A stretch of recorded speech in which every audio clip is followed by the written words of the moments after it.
この番組はご覧のスポンサーの提供でお送りします。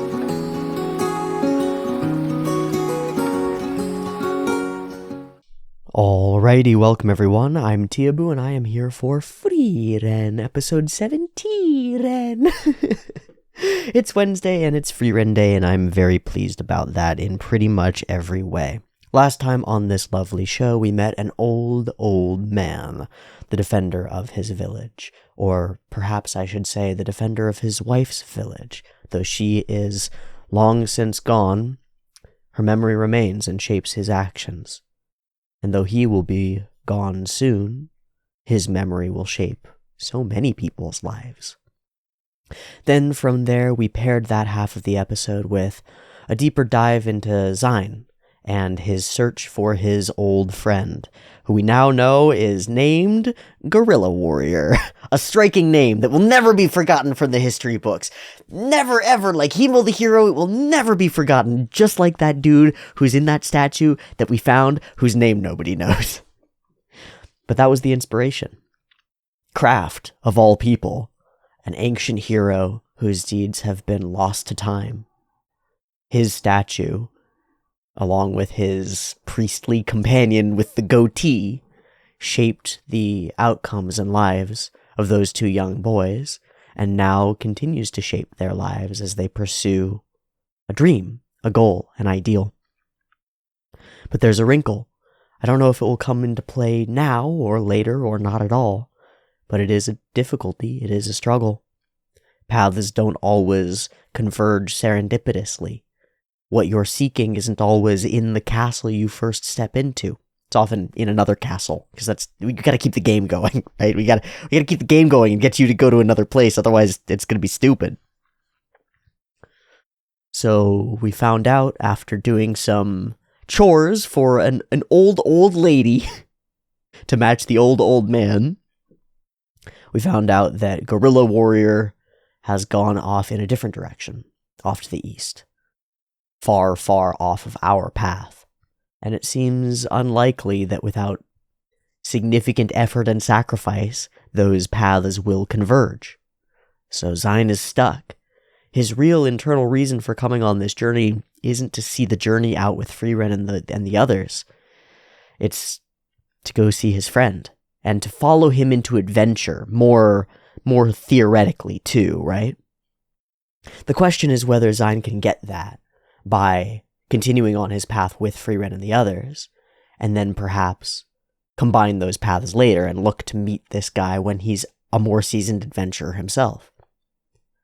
Or if this is going to derail him psychologically, because his desire, his stated goal has shifted over there, will he peel off and head in that direction as well? I don't know. It's the potential wellspring for some interesting conflict, and I'm curious to see how we'll play it in the future. But I don't know if it's going to come to bear in this next episode. This episode is titled Take Care, and that sounds like goodbye, but also there were a bunch of things in the little previewy part that were about medicine and stuff, so maybe it's take care of people. Maybe I don't know. We should be closing in relatively soon on big city in the middle of the journey, which I'm really looking forward to, and hoping that that's going to be like a cool point of revelation, like what's out here. But mostly I'm just excited to watch another episode of Frieren, and I am thrilled to have you along for the ride. So let me pull the second camera over, do a little drawing of some symbolic form, and then we will move into the Frieren itself.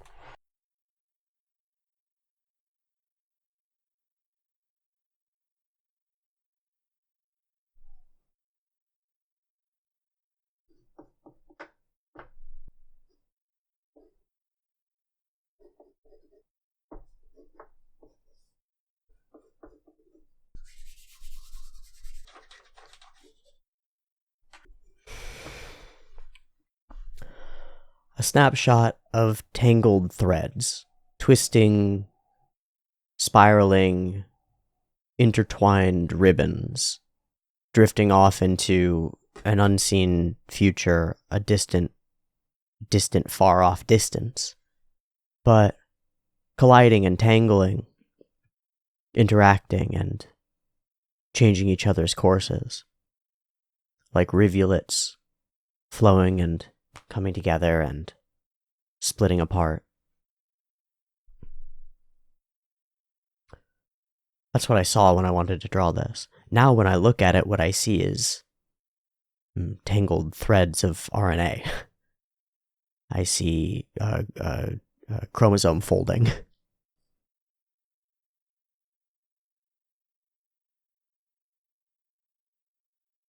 Kind of relevant in its own weird way, eh? For a story about tangled threads and passing things on. So, we begin again in a new episode. Frieren, episode 17, and I can see the first frame of it, and it looks like we're gonna be honing in on the same stuff, man. It looks like we're not leaving that be. So, let's dive in and see how this affects our party, if at all.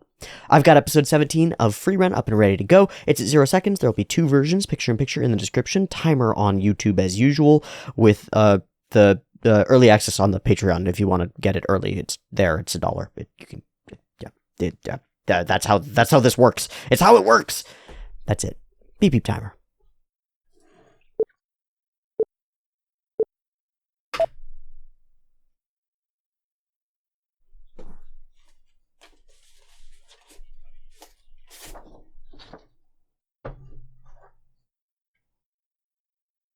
So we're flashbacking through it to keep things tied. That's really good. We don't normally get that in Frieren. That's really cool. That's really cool. Okay, we tie things together. Dude. Way off over fucking that way.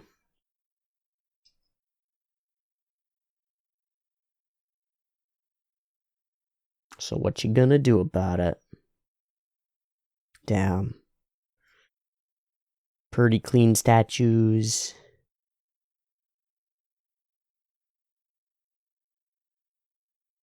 Yar.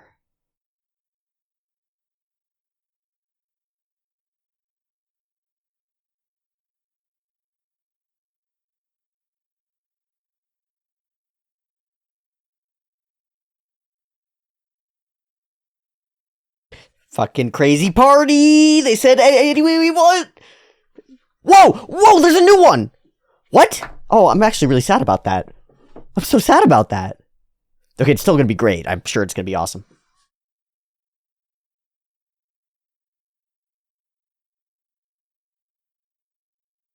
The little smile. Hey, Zionist still in the picture, so. The daily. Ooh, who are all those cute people? That was a lot of cute people. What's up, my guy? That was a cute flaw, man. Ooh, twins?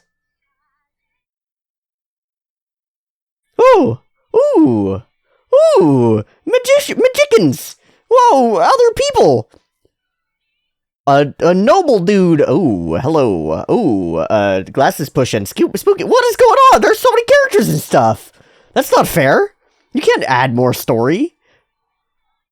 Oh shit! That's the we saw that person being all creepy in a library on a thing. What is that? Are we standing up against that person? Ooh, maybe they're evil.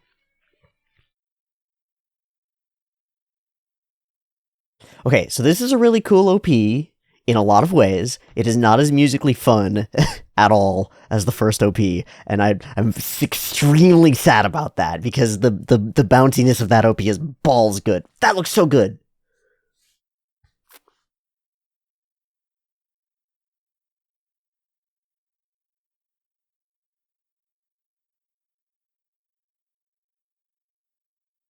Frieren, I think.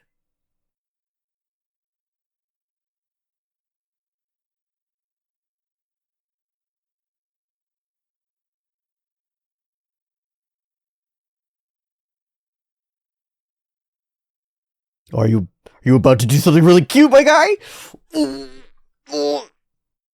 Digital hole. Ah! That is also cute. That is also very cute. Matake. These goobers. All these dang goobers being goobers. Oh, wow. Has it already been a year? Has it already been a year since that? Has it? Whoa. Whoa. Oh, were we wrong? We were wrong.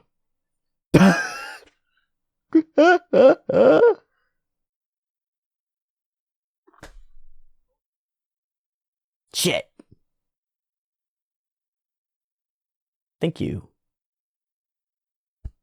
Well, prepare to be bored.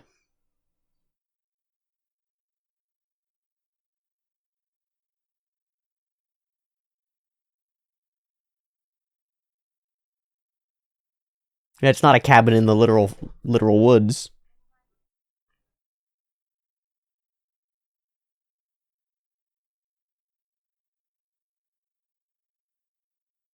Let's fucking go.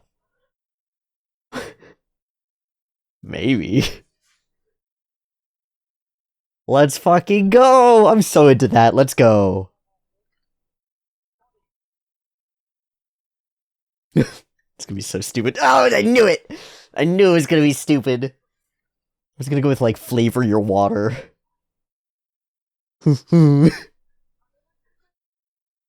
Legendary. That's why they're legendary. I fucking love that in the world, the legendary spells are the ones that are mundane and stupid. That's so silly.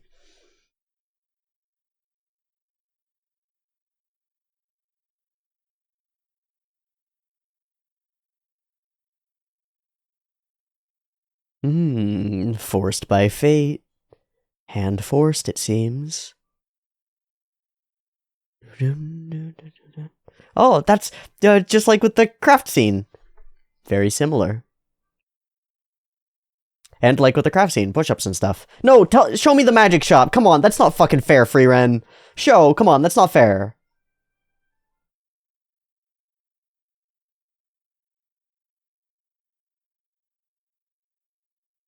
Oh, I wanted to see all that. Fucking finally. Hmm.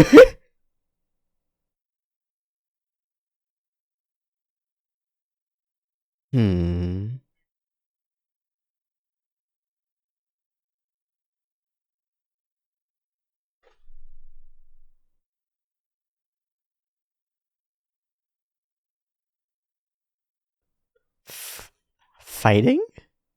Or... Huh? Oh, now I'm intrigued. Now I'm intrigued. Oh, shit, they're fighting.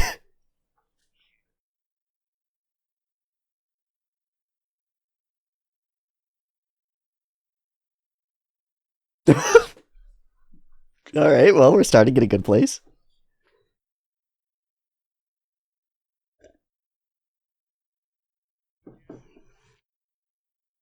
Break it up, get both sides of the story, figure out what's really going on.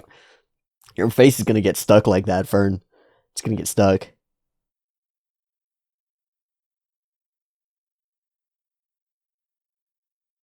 Oh. Did you return the favor?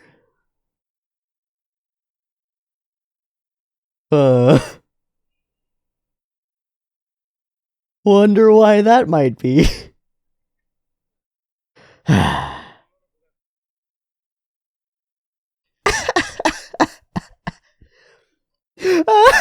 But she did it to me.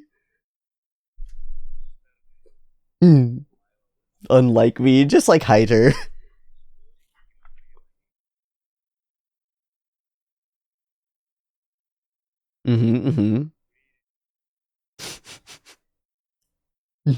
She sucks at it. Okay, can I get the other side of the story? Can we get the other side, please? Thank you.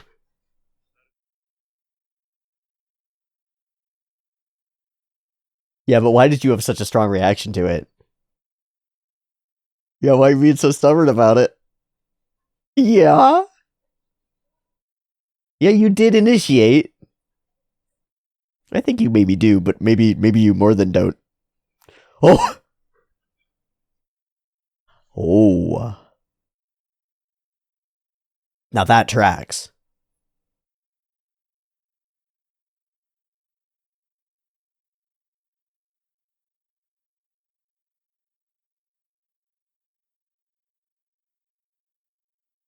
Just cross up, out, and right out in. Please! Go in, you! Alright, I think we did it.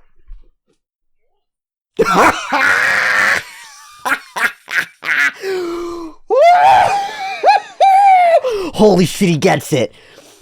My guy, the only one who sees, he's one of us, he knows. Motherfucking Zion, he's too smart. Holy shit, that's so good. Oh, that's so good. Oh my god. Oh, he figured it out. It's not the thing, it's the touching.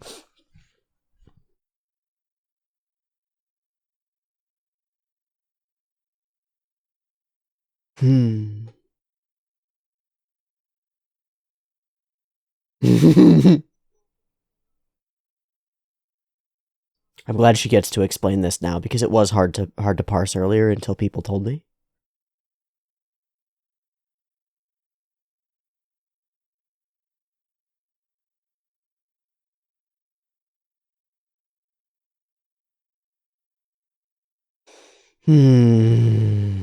Fa! Yep. Not sure exactly. It is what Himo the Hero did. It is what he did. A reason. Zion already had one. But it didn't do it.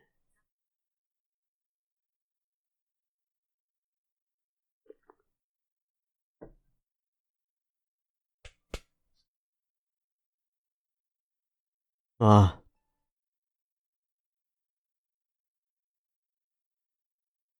And the snow slows. Just start dating already!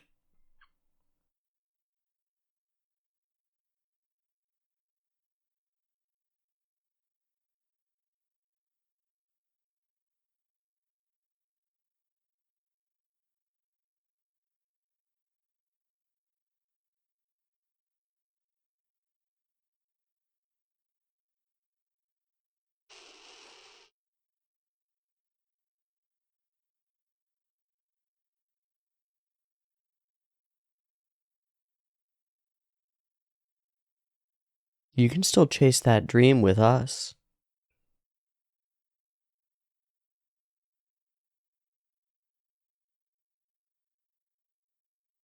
I wonder what he'll do.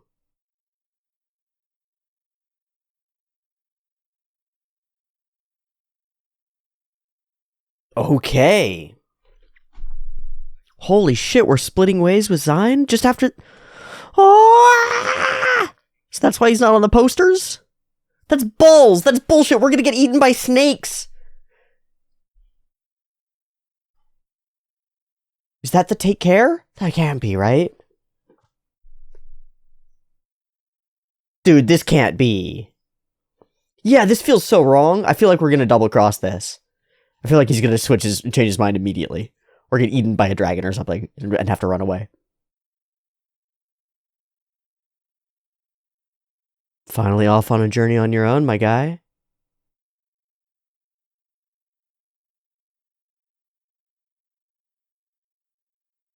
If he crosses that fully... Oh! Whoa, we're really fucking leaving him! That's so brutal! I hate it! Oh no! Oh, I hate it! I mean, it's gonna be fine, but I fucking hate it. I really like having Zion around. He's so necessary for the party dynamic. What are we gonna do? We don't have a healer. We're gonna die. Didn't you think of that, Zion? We're gonna fucking die.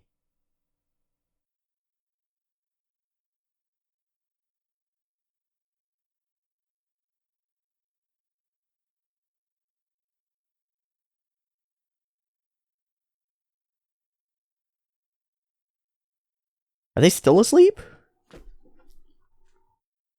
We had a weird sleepy thing before.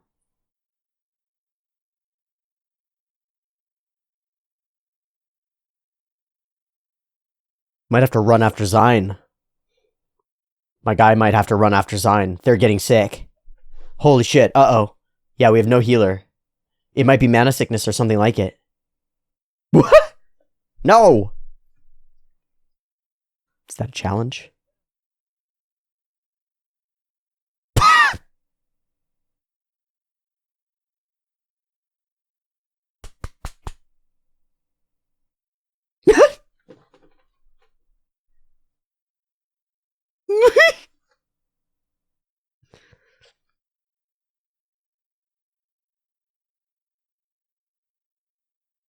Hmm.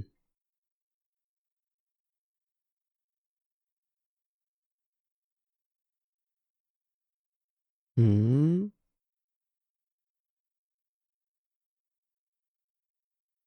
Hmm. Hmm. He lives on. Oh.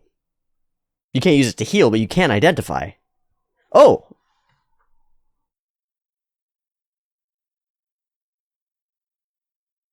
Oh. You just actually have to own one. Oh.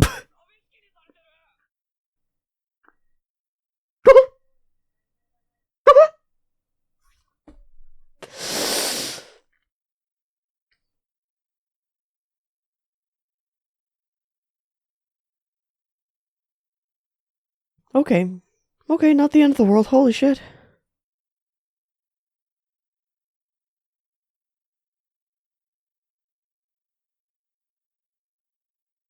Is there?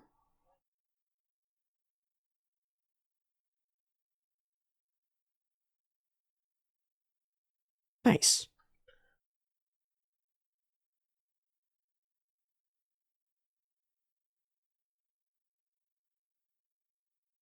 Oh yeah, oh yeah. Little homestead out in the woods. Cool.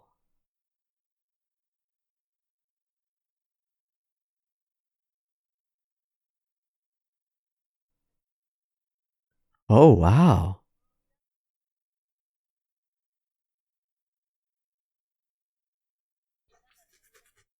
Mm-hmm.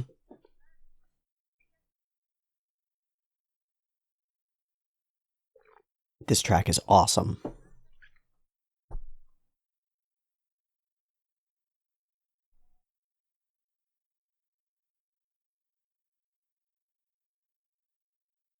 Hmm.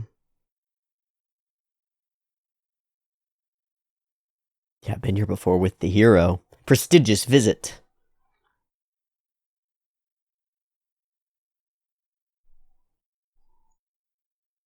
Mm-hmm.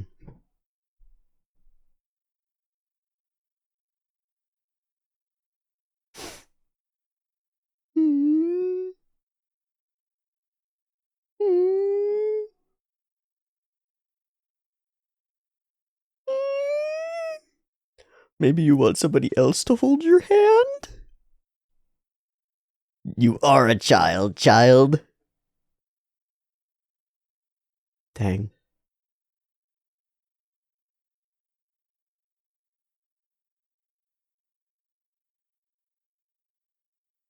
Mm. Mm-hmm. Yeah, it goes so fast. Especially for someone as long-lived. And will be for her entire life, kind of, right? Yeah. How can you not? She's never going to be like a tenth of your age. It just is the thing. It just is the way it is. Ah. Fuck, those transition musical cuts are so cool. Oh. Oh. That was magical. That looks scary.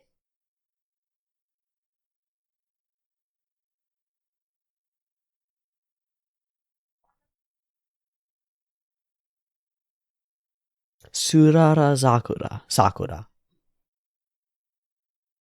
Oh, a symbiotic fungus.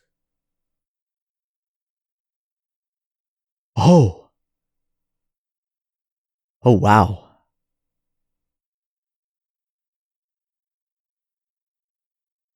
Looks like a wisteria.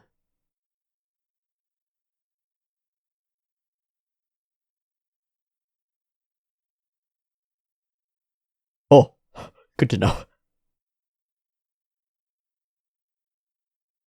You feeling jealous?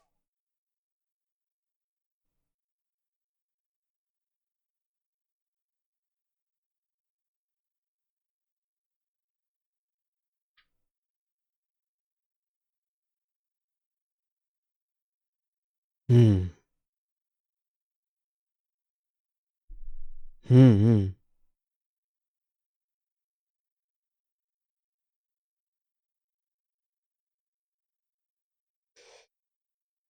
Hmm. A warrior. Yes.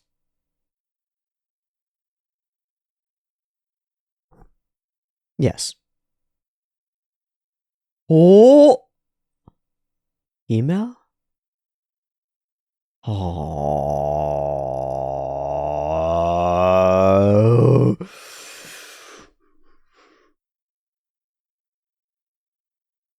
This is where you learn the skill, Frieren. Ah! Self-care is important. Shout out Psycultura said.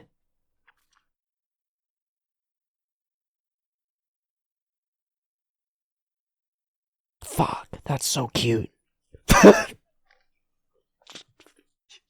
Shut up. Dork. It's the same, and the herbs and it's the same. It's all mirrors. Ding dong. Bing bong didn't want to look like a child in front of you. Yep. Unless it's you doing the pampering, then you might be into it. Holy shit, yes, do that. Embarrassing. Yeah. Yeah. God, that's fucking pretty. The pink to orange gradient. Oh, that's so good. That's so good. That's so good. Holy shit.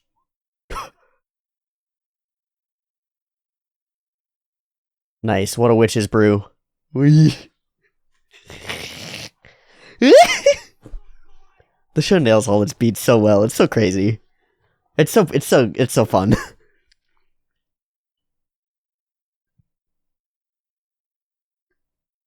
Yeah! My guy finally got to touch some titties. Sorry.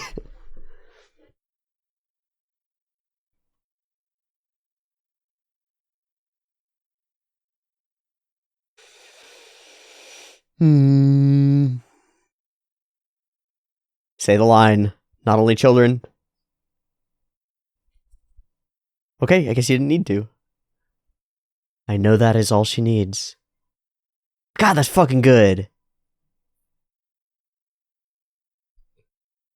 There's our title drop, finally.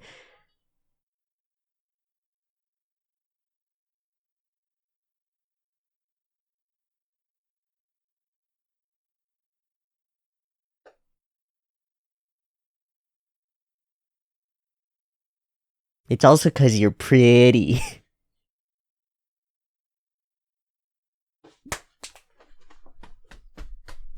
That's what I'm fucking talking about. Let's go. Next episode.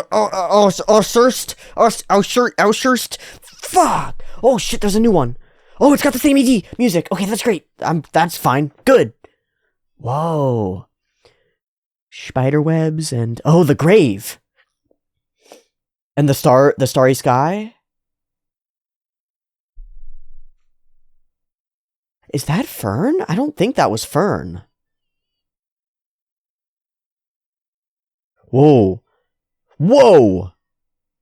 That becoming a raindrop. Whoa! Whoa! And the back piece. Fly. And the threads, the fucking, the ribbons! Ah! so weird. So weird how things work. Oh, this is a wild pastiche of mixed media. Who's doing this? Is this the same people who did, shit, what show? With the mixed media OPs. I feel like it has to be. Yeah, the spiraling path into an unknown distance. Seeking out the blue flower. Is it gonna bloom? No. Whoa! What?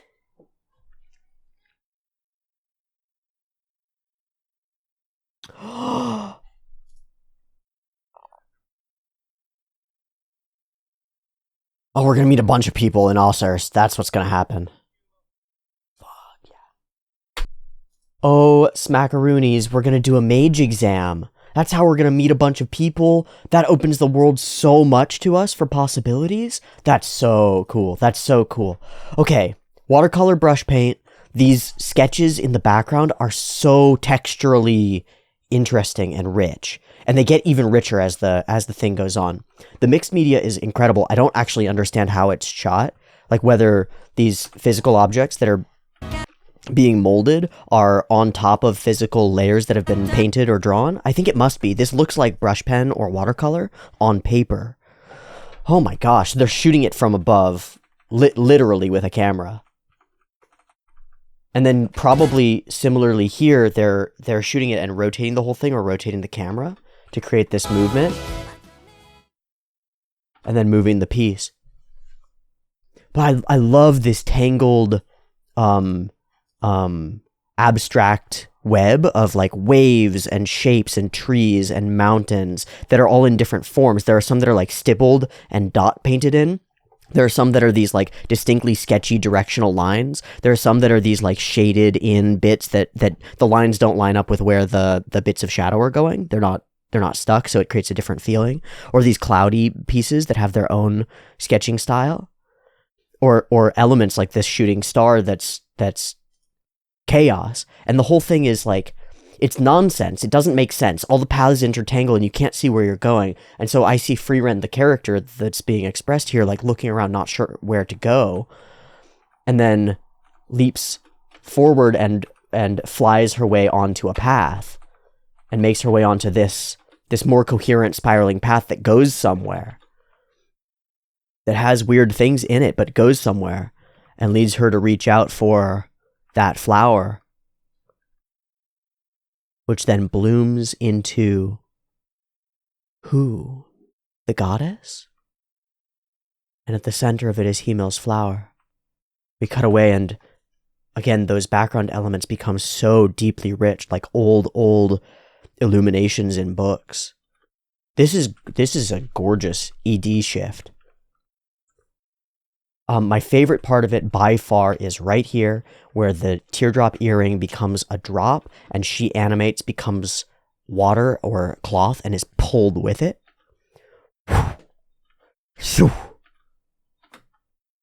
That's stunning. Stunning ED. So we've had a change up where I think the OP is really cool, like in an anime way, but less cool in like a hinting at stuff and a vibe and a bop kind of way. Still great. The butterfly on the flower, the pollination cycle, the layers of like what that means for Fern and what that means for Himmel. Bits and pieces, stuck in one place, chooses to get up and go, has this smile on her face, and then engages with all these various people. Man, we're going to meet these people. We're going to meet these folks. They've got to be in Alcers. They've got to be trying out for mage exams or something like that. I can't wait. I absolutely can't wait. Watching people walk away from her at the end of their journey, watching the split happen, and then Himmel's back, holding strong. Doves and doves.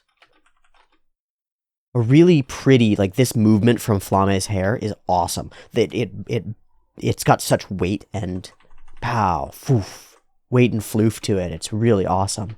And we hint at a whole bunch of characters, from crazy staff-holding wizards with their faces covered to that elvish person who we don't understand, to this pair of elves standing looking out at an empty, open, endless void in a way that I think implies that one of them could be Frieren and the other is this other person. Some gorgeous animation sneaks, hints, like things that are cool and impressive and teasers. That's really cool. There's this moment a little bit later where the icicle thing happens. Then there's one where this guy is like running against a wall, and it hints at insane magic battles to come. I'm so excited for that. I'm so fucking excited. There's a bunch of this like really cool dynamic work, and the choices of angles that we're moving in are constantly shifting in a way that makes it all feel unique and interesting. Smexy. That's all I got to say. Creepy. That's all I got to say. Fucking dope. I don't even know what I'm looking at, and I can't wait. Clearly, that's a mage. And those are mages fighting. Carrying each other. I don't fucking know. And I don't know what to think about this character either. Who goes from this, like, disdainful and hateful and surrounded by elves, then surrounded by humans in human cities, and then bigger cities, and passing onward and being crowned and cloaked and made powerful and smiling along with it. And then it's us standing up against probably that character, a femme character, it's just unclear. With huge symbols and reliefs behind us that give Frieren and Fern this hugely impactful background. In the way that putting a halo behind a portrait creates a religious or a powerful feeling, they combined have a halo behind them, a grand sunscape, a grand rotunda. And then there are some really lovely, smooth, crisp, probably I'm going to guess these are on ones. Yep, on ones, really super smooth character animation moments that would like lock into your brain and hold there. Stunning. Very cool OP. I still don't know, I love the bop of the first one so much. My first thoughts coming into this show, or this episode, when we get this establishing scene and start showing our moments, was any one of these shots would be genuinely impressive in many of the other shows that I'm watching. This week already, I've watched Mushoku Tensei and I've watched ReZero.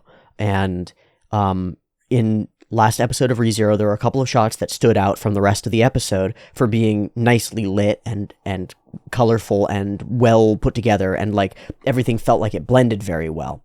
Essentially, there were inside scenes with candlelight on characters' faces and on the backgrounds behind them, and it just felt coherent and cohesive and nice. That's the baseline of Frieren. This is as low as we get. And in a previous show that I watched this week, it was as high as we got. In terms of just broad production stuff, as the low point of Frieren is the high point of a like pretty mid-tier solid production. I don't think anyone is going to claim that ReZero Season 2 is like super highly well produced, like really amazing. It's like a mid-tier production. It's not a flaw. It's not a flub. It's not a flop. It's not awful. And this is, at baseline, as good or better. And goes way beyond in terms of better. Mushoku Tensei, which I watched on Monday, is a prettier show. It's got more modern animation styles and techniques, and a more competent technical staff, I think, than ReZero. That's not to say anything about the nature of the show or the story or anything, it's just the visuals, just the pure visual language, and the capacity for conveyance, and the capacity to make things feel real. Or at least right. Mushoku is prettier than ReZero, full stop, no problem. I think it's actually a very pretty show. Frieren matches it or beats it in almost every scene. And again, while the highs of Mushoku are pretty high, the peaks that we've had in Frieren have peaked beyond it. Some of that because of Kyukawa cuts, some of that because of crossover in terms of animators and potent staffers and stuff. There's definitely room to argue like certain scenes against certain scenes, but we're in the same ballpark, at least, if not better. And there are periods where Mushoku dips lower. Frieren doesn't dip lower, not so far. So my first thoughts are just being impressed in general, as usual, as always it seems, by the introductory moments of the show. And then from these close-in, separated, isolated interactions, each character holds their own frame in a scene, to this big wide, where we show everybody interacting all at once, and everything's kind of moving all in one space. And people are seeing each other interact and becoming a part of that. They're really cold. Wham! Don't! And that starts everything off. It starts everything off. Why, Fern? Why did you have the instinct to tease him anyway? Where did that come from in the first place? Huh?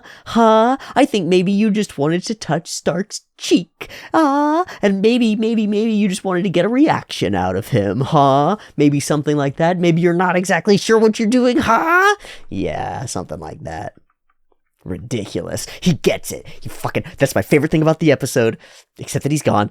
My favorite thing about the episode is that he fucking gets it. My guy sees. He has eyes and he can see. All our fucking idiots and children don't get it. And Frieren don't get it, but goodness gracious, Zine does. I love the simple, straightforward joke of foreshadowing. We'll be totally fine as long as there isn't a serious blizzard. Wham, blizzard. Excellent. But hey, a much better place to stay than we had before. And the necessary time to think that Zine really needs in order to consider where he's going to go next. Fucking love that legendary spells are mold bleach and oven cleaner. They're bleach and oven cleaner. Like, the best spells that we've had are pulleys, because you just lift shit, right? Sour grapes make wine. Just time. Just takes time. Or I guess maybe, I don't know, maybe it's a different kind of sour. Fucking, I love it. I absolutely love it. Open windows from the other side. Changed my world. Absolutely amazing. Sounds like we'll be staying together for a while longer. I love the echo in this scene. And the echo here. Do Fern's eyes ever leave her book? Damn it.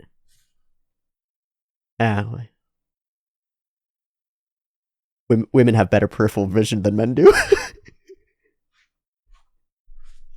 You know she's watching. You know she's watching. Especially with that posture. You know she's what? Aww. It's so, they really do need to start dating immediately. I'm so sad that Zine is the only one who sees it. I'm also really deeply sad that we didn't spend a lot of time in the magic shop. I feel like that would have been very fun, and there would have been a lot of fun interactions with this character. I understand that it's not what we're trying to focus on here, and we're just sort of breezing past it, but that's one element that we haven't really super engaged with. We spent the time doing the study in Heiter's place. That was something. We've grabbed a couple of grimoires from a couple places. That was something, but like, you can make whole shows about magic shops. You can make whole shows about magic shops and pharmacies and shit. Just an episode where we look at weird things in a magic shop, or like get attacked by magic books, or I don't know, it's just something, you know? And we can talk about all the pervy things that they have in the magic shop, like the tentacle monster in a jar that's like very popular, you know? Like, we could, there's so many good jokes, and maybe we'll do it in Osshurst. That would make more sense. Like, that would be the only place to really get a Sorceress Sundries type of experience. Get the whole, okay, I'm down with it as long as we get a good magic shop in Osshurst. They're acting strange. Please help. Well, it is your job. Well, it's certainly not her job. It's very interesting that we see immediately before Zine leaves why he's so crucially valuable to us. And then immediately after he leaves, we find out again why he's so crucially valuable to us. Both sides of it. Why is he crucially valuable to us? He's kind of an adult and the only one we've got. We don't have any. Frieren doesn't count. These two definitely don't. Maybe in 2 years, Fern will be close, but give her 10. Give her 10. Give her 10. She'll figure it out. Zine, though, has it down. He's got some insight, at least. A little bit of wisdom. And we need it desperately because this shit is happening. And this is a teen romance in the middle of an adventuring party, and it should have some mentorship and some guidance. Clearly. It'll just stay like this otherwise, and that's garbage. And it's not the first time. The rings or the bracelets and the gifts and like a bunch of things have come up that have been communication issues between these two that have required a mediator. And now we don't have one anymore. That really sucks. And then after he leaves, an illness that he probably would have been able to snap fingers cure. No medicine, no problem, right? Like, I'm imagining that a cure for the common cold is one of those classic legendary level priest spells that's just life-changingly useful because, duh. I mean, if priests could actually just cure common colds, churches would be doing great. They'd be doing fucking great. They'd be doing really well, y'all. And we'd all believe, at least a little bit. At least a little bit. Hell, if a CVS could just cure the common cold instantly, that would be dope. That would be amazing. It would change the entire world dramatically. Dramatically. Doesn't work. So we find out immediately that we need him. Damn. All right, I love some elements of how he handles this overall. He notes the situation. Frieren doesn't know what to do about it, which is really interesting to me. As soon as we walk in this door and we see this situation, it's like Frieren is dejected. Like she wants to be capable of helping, maybe? It's unclear. I don't know what it means. And then similarly, when she's like watching through the door and watching Zine do this, I think these are the human things that Frieren like feels bad that she doesn't get. Feels bad that she doesn't understand. And so later, getting a human thing with the holding of hands and the connection and the ability to help somebody and ease their pain seems to be really important to her.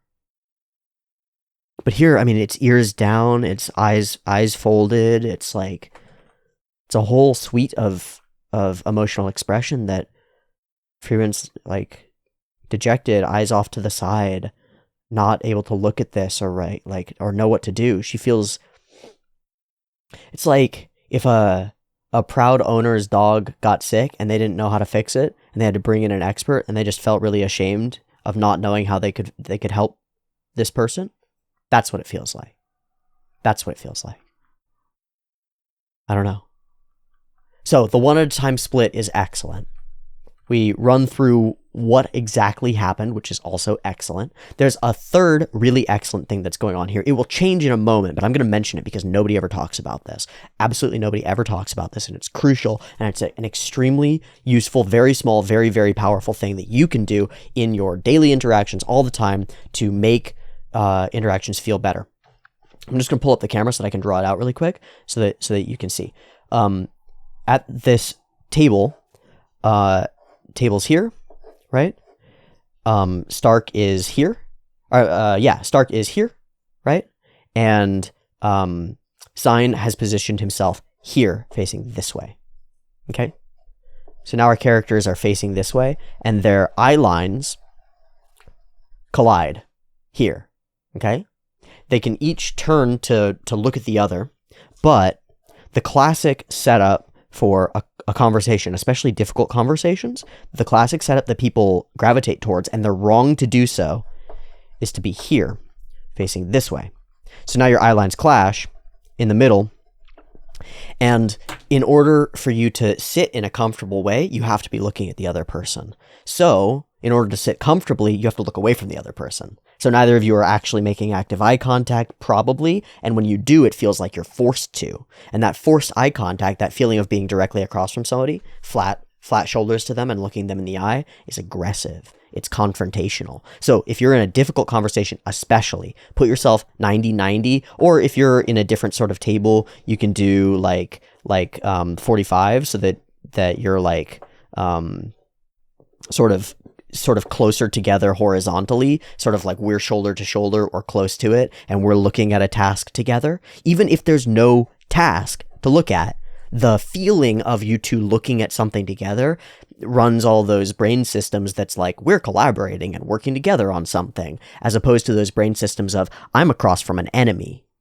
So, if you want to have a conversation with a parent, a relative, a friend, a roommate, and you want to iron something out, you want to talk about anything, and you have the opportunity to position, and it doesn't have to be at a table. It can be in chairs or sofas. Like if you just set up two interview chairs, this is the back of the chair, and you just set them up like this, back of the chair, and you're facing this way, and you've got enough room for legs and stuff, then this is going to be a much more collaborative experience than if your two chairs are directly facing each other, for example.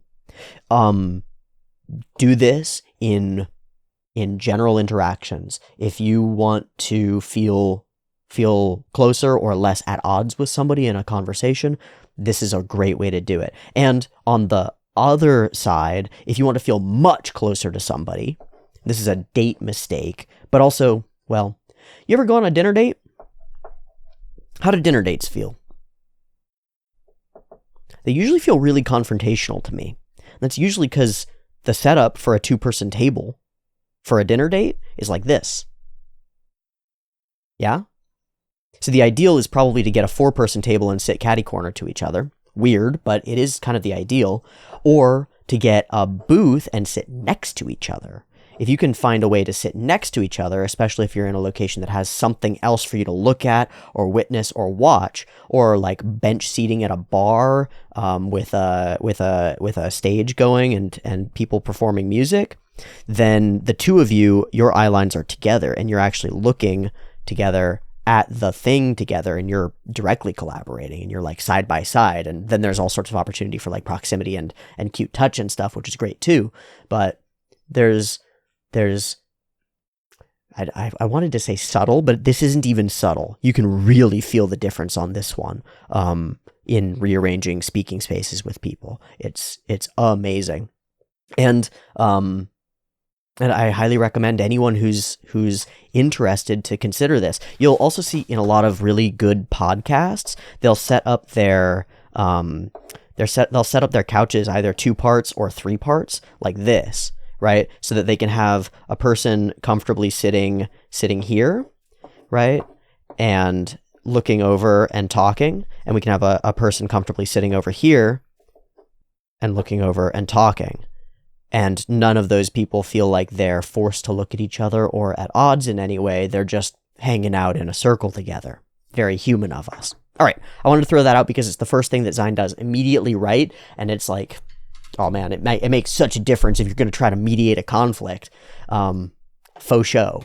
She hit me with the cold hands because she wanted to tease me and get a reaction, so I did the same, and she got all freaked. Heh. It was fair game, right? Well, no. The standard is double, and you have to be aware of that, and it has to be straightforward. But what Zine doesn't do is argue about the logistics of it, right? He doesn't argue about whether it's right or wrong for her to feel that way. That's what a lot of people might do in a circumstance like this. Oh, that's so silly of her to feel so much about something so simple. And then you go and you try to convince Fern, like, hey, you shouldn't feel bad or like, or weird about being touched on the face by a boy. That's not weird. It's normal. Just take your feelings and put them away. Make those not exist anymore because logic. No, of course she doesn't want that. So, where do we move to? It's not about the logic of it. It's how do you feel? What do you want? Maybe even more important than how do you feel? I know how you feel. You feel bad. You feel sad. You feel like you don't know what you did exactly wrong, but you know you did something wrong. Do you want to leave things this way? No, of course not. I'd like to make up with her. Great. Then that's our starting point, and all we have to do is be honest and open. But we have to do the other side of that too. And we will in a sec. And then here's that moment of Frieren looking in, concerned. Okay, so I'll apologize and we get his side ironed out. So this is the point where he does change it. He does come in and sit down. Now, there are 2 sides to this.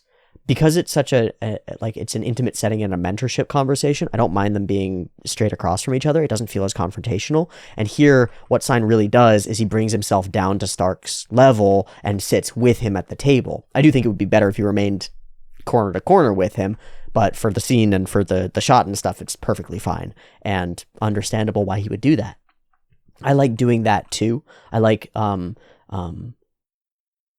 if a conversation starts getting heated, I ask people to come and sit down with me and sit with me. either on the floor or on chairs or at a table or something. And then I'll position myself at a 90 from them and just exist in the space and allow those emotions to flow in a more collaborative way. So the other side. He approaches this softer with more kid gloves. He comes out the gate with how Stark feels. He didn't mean any harm and makes those simple justifications on Stark's side. And that evokes and pulls out of her real feelings and how she actually feels about it. I know, I want to apologize. I'm being stubborn. Plus, it was my fault. I started it. But the real thing was that he was strong. Scary strong. Shocking strong. Like, strong. That can be really shocking. And we don't know actually how strong Stark is. He's magic strong. Like, jump 3,000 feet in the air and slam a dragon into bits strong. So, probably more strong than your average height humanoid just putting their hand on your shoulder. He might be putting like 100 pounds of pressure on her. He might just have that in his hand and not know it. It's quite possible. But there's something to it. I don't even know how to describe it. For many people, there's something very compelling and deeply intimate about someone putting strength into them. About feeling and registering how physically capable someone else is. Especially if there's already some flirtation or romance or undercurrents going on.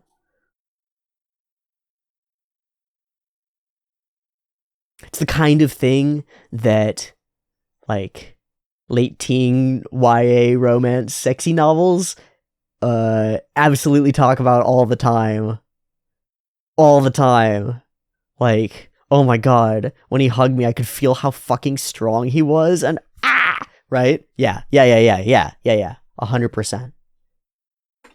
So this is a moment of like, I don't know how I feel. I think it scared me a little, and it turned me on a little too. I think so. I think it did. I think it actually did. I think that's exactly what's going on here, and I think Zine knows it 100%. I think he's like, oh shit. And that's why he asks this. So, do you not like him? Do you not want him to touch you? Do you not like how strong he is? Or are those things kind of cool? Those things are kind of cool, aren't they? You kind of like him. All right, he doesn't push it. So tell him why and make up. And so with both sides prepped for this conversation, and with our mediator around and mediating, here's what I need. I'm sorry too, etc. All right, I guess that'll do. And then, just the smash, smish, my legacy. Fuck. Yeah, trying really hard indeed. Praises me like I'm a kid. But why do you even trouble yourself with me? So she explains more effectively what many of you explained in the comments, that seeing Zine and his reluctance reminded her of her own self, and in the same way that Hemo the hero reached out and became a reason for her to go on an adventure, she reached out to him. A reason to go on a journey. I wanted to be a reason for you. It has been fun indeed. But his decision is made. The strength of all these memories, and deep strength of the memories he's shared with Fern and Frieren and Stark as well. But he knows what he must do. He'll go after Gorilla, and he won't live with regrets. But we will. We'll regret watching him go. It won't take long at all. It's so striking. It's so fast.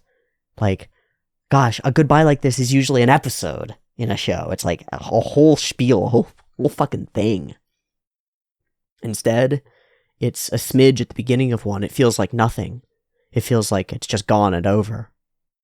That's often how real-world goodbyes feel. Yeah? They just sort of happen, and then they're over. You can build up to them, you can feel really nervous about them, and make them more of a thing than they are. But often it's just goodbye, and then it's over. people part ways, and then that's that, and all you're left with is memories. And the immediate recognition of the gaps that person might have filled for you. Sign recognizes it. The quiet of traveling alone feels empty. And now we come to recognize it too. After a beautiful scene of stewing cool foods and veggies and stuff, Fern is sick. And Stark is worried, and reasonably so. This is very cute, the classic forehead touch to determine temperature. Very cute. The whole episode is a lot about body temperature, isn't it?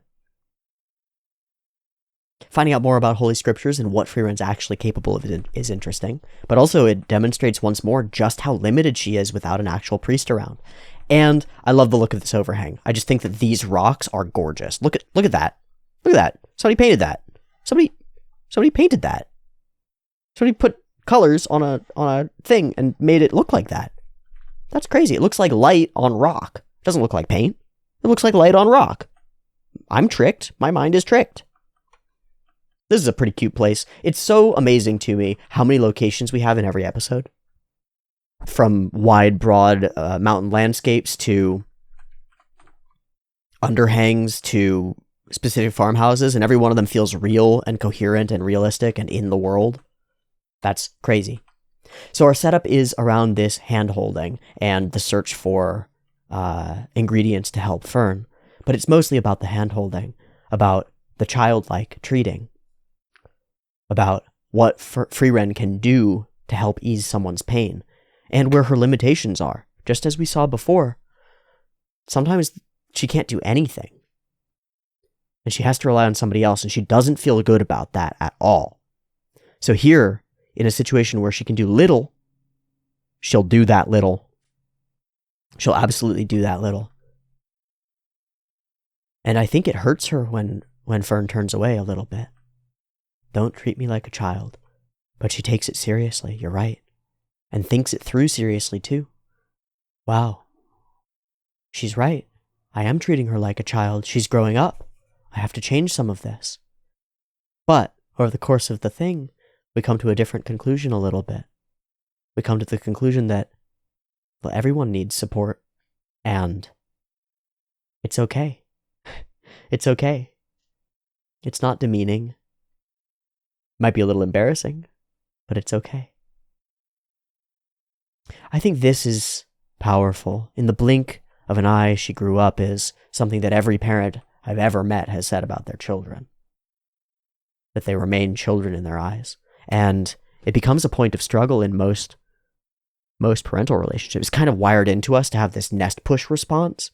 Like, oh, my child is growing up, they got to get the fuck out of here. But it's also very common to continue seeing that person as the child that they were and treating them that way in a way that sometimes pushes them away because they're looking for more authority, more capacity, more independence and stuff. So it's important to have a character like this recognize this. I think it might help others in the real world recognize their own infantilizing tendencies toward their own children and the people around them, which they should just evaluate. Because like Frieren finds out over this episode, those aren't necessarily bad things. They can be really good, and they can be really powerful and intimate and safe ways of communicating affection and care, especially when somebody is regressing and sick and more helpless. Being there for them can be very powerful. But it's also important to be able to recognize the growth in the people around you and not keep treating them as though they're the same person when they've changed. Otherwise, they're going to feel real bad about that, and they're not going to like you for it. Again, so many freaking scenes and places and locations and things. Like, this is awesome. That's awesome. This place it's awesome. It's so cool. All the lighting on everything is awesome, and it leads us to this really gorgeous tree that's genuinely magical, like an enormous wisteria with icicles falling from it. And here, at the goal, we have the conversation. I wasn't trying to treat her like a child. It's just all I have. It's the only way I know how. So what should I have done? What should I have done? I didn't want to make her feel small or weak. I didn't want to make her feel like a child or to make her anxious, but this is all I had. I could have gone hands off, but should I have? His answer is very good. Just have to do what you want to. Indeed, people probably need emotional support. And nobody dislikes receiving support is not true. Unfortunately, I'm gonna jump in there. People who don't feel like they're worthy of it don't like receiving support. There are people who don't like receiving support, and there's probably some comorbidity there with the people who don't like receiving compliments, but it's a nitpick at best. But that conversation leads us to here, a mirror. We feel helpless when we're sick. My mother used to hold my hand like this. You mean when you were a child? It's not just children who need emotional support. And no, it doesn't bother you. He also reads that she was embarrassed because he was here. She wants to be seen as cool and awesome in front of her boy crush. All right, mushrooms, witch stuff, food goop, and back at it. And away we go to Osshurst, the city of magic. Development. I'm so mad about Zion leaving. I'm genuinely sad. I really liked him. I think we actually very much need him or someone like him in the party. We are distinctly lacking. Everything about meeting him was showing us how much we were lacking having him and how useful and important and valuable and good and awesome he is to have around. But if he has to go on his own journey, then it would be selfish of us to keep him with us.